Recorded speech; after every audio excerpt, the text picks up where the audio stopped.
काश्मीरी. अरे कमी वापर पण अस्सल वापर. MDH काश्मीरी लाल मिरची पावडर. MDH. उद्धव ठाकरे आणि राज ठाकरे एकत्र येण्यासंदर्भामध्ये चर्चा सुरू झालेली आहे. या संदर्भात बोलण्यासाठी आपल्यासोबत शिवसेनेचे ज्येष्ठ नेते चंद्रकांत खैरे आहेत. खैरे साहेब, या दोघांची चर्चा एकत्र येण्याची सुरू आहे. या संदर्भामध्ये शिवसेनेकडून काही बैठका झाल्यात का? त्या बैठकीमध्ये जे उपस्थित कार्यकर्ते पदाधिकारी होते त्यांचा काय सूर निघाला, काय माहिती आहे, काय सांगाल? दोन्हीही साहेब, माननीय उद्धवजी आणि माननीय राजसाहेब, हे दोन्ही फॉरेनला गेले होते ना, वेगवेगळ्या पद्धतीने गेले असतील माहिती. पण नंतर इकडे कोणीतरी सोडला की बाबा हे दोघं एकत्र येतील, दोघं एकत्र येतील, आणि मग मग ती बातमी सगळीकडे गेल्यानंतर शिवसैनिकांच्या मनामध्ये एकदम उत्साह निर्माण झाला. जर होत असेल तर चांगलंच आहे, कारण ह्या लोकांनी जे काही मेंदे गट आणि बाकी भाजप ज्या पद्धतीने टॉर्चर करतात शिवसैनिकांना किंवा शिवसेनेला पक्षाला, उद्धव बाळासाहेब ठाकरे यांच्या पक्षाला, तर हे सगळं त्या ठिकाणी लोकांना खूप राग आहे. शिवसैनिकांना तर प्रचंड राग आहे.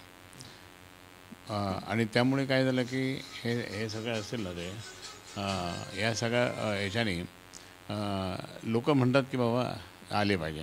मग ते हळूहळू जनतेमध्ये गेलं आणि जनता म्हणायला लागले.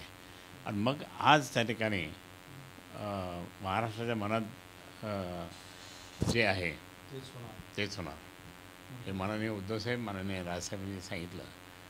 कारण ठाकरे परिवारावर लोकांचा विश्वास आहे. प्रबोधनकार ठाकरेंचे नातू माननीय शिवसेना प्रमुखांचं नेतृत्व, शिवसेना प्रमुखांचा आशीर्वाद या दोघांनाही आहे. आणि त्यातले उद्धवसाहेबांनी जे आजपर्यंत त्या ठिकाणी जे काम केलं आहे ते इतके मोठ्या प्रमाणात केलं, आणि उद्धवसाहेबांनी ह्या लोकांना मोठं केलं, ह्या सगळ्या लोकांना, आणि ते सारे फुटले. तर त्याच्यामुळे काय माहिती आहे का, त्याच्यामुळे लोक चिडलेले आहे. आणि म्हणून लोकांचं म्हणणं असं आहे की आता हे बस झालं, आपण बाकीच्या आघाड्या युत्या फित्या त्यापेक्षा आपण त्या ठिकाणी आपले ठाकरे परिवारामधल्याच लोकांना एकत्र केलं तर त्या ठिकाणी खूप चांगलं होईल. आणि मग म्हणून या ठिकाणी मी सांगतो की आमची ती एकदा बैठक झाली होती मातोश्रीमध्ये नेत्यांची. त्या नेत्यांच्या बैठकीत आम्ही बरेच प्रश्न विचारले, म्हणजे इतर. आणि मग हळूच अनिल परब यांनी तो प्रश्न विचारला. तर ते सगळीकडे चर्चा सुरू झाली, त्याचं काय जरा बोला ना. त्यामुळे मी तुम्हाला सांगणारच होतो, पण तुम्हीच मला विचारला. मग मी पण म्हटलं, साहेब म्हटलं, मराठवाड्यातले सगळे ग्रामीण भागातले किंवा शहरातले लोक म्हणतात की बाई हे दोघं भाऊ एकत्र आले पाहिजे. तर साहेब ते काय असेल जरा सांगा ना प्लीज, असं आम्ही म्हटलं. मग साहेबांनी सगळं सांगितलं. आम्ही कुठं नाही म्हणतो, आम्ही हात पुढे करतो, ते टाळी द्या म्हणतो, आणि ते होईल. कोणी ना कोणी आता जबाबदारी घ्या. आणि त्या ठिकाणी चर्चा सुरू तर ही चर्चा सुरू झालेली होती. आणि आता तर त्या ठिकाणी सामनात हे आल्यानंतर तर आता आम्हाला इतका आनंद आहे की बहुतेक सगळं काही ओके होईल. उद्धव ठाकरे म्हटले होते का की आपण हात पुढे करायला तयार आहोत? त्याने हात पुढे म्हणजे आम्ही तयार आहोत असं काही नाही, त्यावेळेस आम्हाला बोलले होते. आणि ते सगळं म्हणजे इतके चांगले सिम्पटम्स आलेले आहे. आणि आता तर तुम्हाला सांगतो की 4-5 दिवसापासून तर कार्यकर्त्यांमध्ये, जनतेमध्ये इतका उत्साह आहे. तर हे सगळं जे चाललं आहे ना, शिंदे गट किंवा भाजपचं आहे, भाजप फक्त तोडफोड करतं आहे, बाकी हे करतं आहे ते करतं आहे, सगळ्या संघटना आपली संपवली. शिवसेना प्रमुखांनी इतकी मोठी संघटना, बलाढ्य संघटना उभी केली की जे आंतरराष्ट्रीय पद्धतीत त्यांचं नाव होता, शिवसेना को कोई फोड नाही सकता. म्हणजे आंतरराष्ट्रीय याच्यामध्ये सुद्धा खूप चर्चा होते, आणि ती संघटना ह्या लोकांनी फोडली. तर खूप लोकांना दुःख झालं. हे दुःख झालं म्हणूनच त्या ठिकाणी मी सांगतो की हे सगळं लवकरच होण्याची शक्यता आहे. हे सगळं तुम्ही नेते मंडळी उपस्थित असलेल्या बैठकीमध्ये घडलं, आणि त्याच्यामध्येच उद्धव ठाकरेंनी ग्रीन सिग्नल दिला. ग्रीन सिग्नल म्हणजे आम्ही चर्चा करतो, तेही चर्चा करायला पाहिजे असं ते म्हटले होते. आणि मग ते दोन्ही जण चर्चा झाली तर एखाद्या वेळेस ते होऊ शकेल, काहीतरी मागे पुढे रस्ता निघेल असं ते बोलले होते. त्या बैठकीमध्ये कुणाला जबाबदारी दिली का की तुम्ही जा, भेटा, चर्चा करा वगैरे? अनिल परब यांनी ती जबाबदारी घेतली होती. आणि नंतर मग संजय राऊत साहेब त्या मीटिंगला नव्हते, पण संजय राऊत साहेबांनी दुसऱ्या दिवशीपासून जी भूमिका घेतली ती भूमिका लोकांना पटली की नाही, आता संजय राऊत साहेबांनी बोलले म्हणजे उद्धव साहेब बोलले असं असतं ते. आणि ते क्लिअर कट सिग्नल द्यायला लागले. मग काय प्रश्न नाही. दुसरा महत्त्वाचा प्रश्न उपस्थित होतो की आज झालं शरद पवारांचं स्टेटमेंट. ते म्हणतात की राज ठाकरेंच्या सभेला गर्दी होते पण मतं मिळत नाहीत, आणि उद्धव ठाकरेंना मतं मिळत आहेत. काय असेल त्यांच्या बोलण्याचं मागं कारण, आणि याला काही इतिहास आहे का? नाही, आता एक सांगतो मी तुम्हाला. आता हे दोघं एकत्र यायला लागलं ना, तर लोकांना असं वाटायला लागलं की दोघं एकत्र झालं तर आमचं पुढे काय. आणि म्हणून आमचं पुढे काय म्हणून त्या ठिकाणी आता कोण ना कोणी मग काहीतरी टीका टिप्पणी सुरू करतं. भाजपने सुरू केली टीका टिप्पणी, बाकीच्या शिंदे गटातल्या काही लोकांनी सुरू केली टीका टिप्पणी. तर ह्या सगळ्या टीका टिप्पणी करून मुद्दाम त्या ठिकाणी हे जे आत्ताचं वातावरण तयार झालं ना, हे वातावरण त्या ठिकाणी होऊ नये किंवा हे दोघं एकत्र येऊ नये हा डाव त्यांचा आहे. पण याला काही इतिहास आहे मागचा?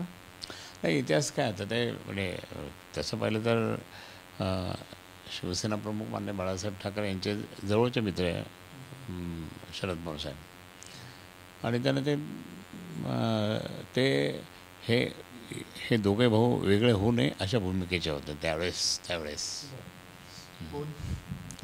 राजसाहेब उद्धवसाहेब हे दोघं शिवसेना सोडून जाऊ नये, शिवसेना फुटू नये ह्या मताचे शरद पवार साहेब होते त्यावेळेस.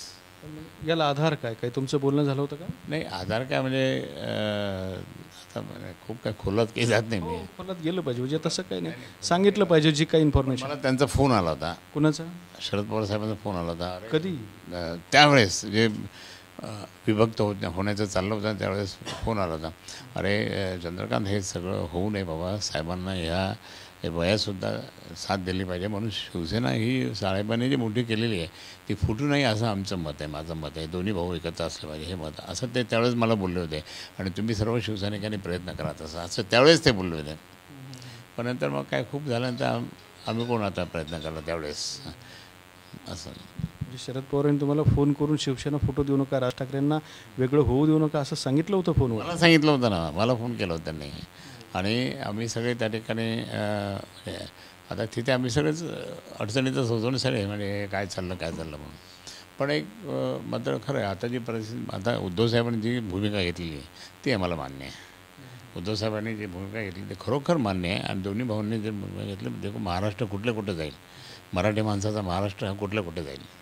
आता उद्धव ठाकरेंनी भूमिका घेतली तुम्हाला मान्य आहे, आता राज ठाकरेंनी काय भूमिका घ्यावं असं तुम्हाला वाटतं? नाही, ते एकत्रच बसतील ना.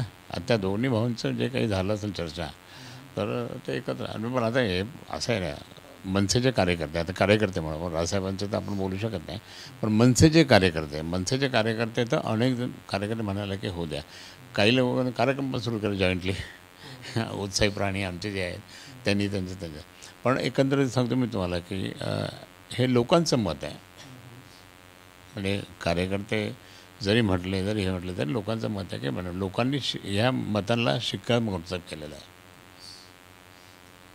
तर हे होते शिवसेनेचे अत्यंत ज्येष्ठ नेते चंद्रकांत खैरे यांनी दोन महत्त्वाचे खुलासे केलेले आहेत की उद्धव ठाकरे यांच्यासोबत झालेल्या बैठकीत उद्धव ठाकरे यांनीच राज ठाकरे यांच्यासोबत युती करण्यासाठी सकारात्मकता दाखवली होती, त्यासाठी प्रयत्न करण्यासाठी अनिल परब यांच्यावरती जबाबदारीसुद्धा दिली होती असं सुद्धा या ठिकाणी स्पष्ट करताना, दुसऱ्या बाजूला जेव्हा राज ठाकरे आणि उद्धव ठाकरे विभक्त होत होते त्यावेळेला शिवसेना फुटू नये, हे दोघं विभक्त होऊ नये यासाठी खुद्द शरद पवारांनी चंद्रकांत खैरेंनाच फोन करून यात प्रयत्न करण्याच्या सूचना सुद्धा दिल्या होत्या, अशा स्वरूपाची माहिती चंद्रकांत खैरे यांनी दिली आहे.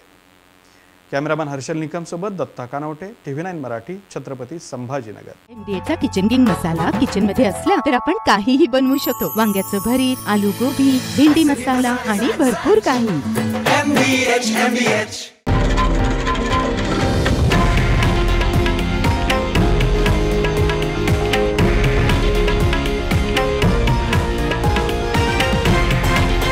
हे आहे देशातील नंबर 1 न्यूज नेटवर्क आणि आपण पाहत आहात TV9 मराठी, एकमेव.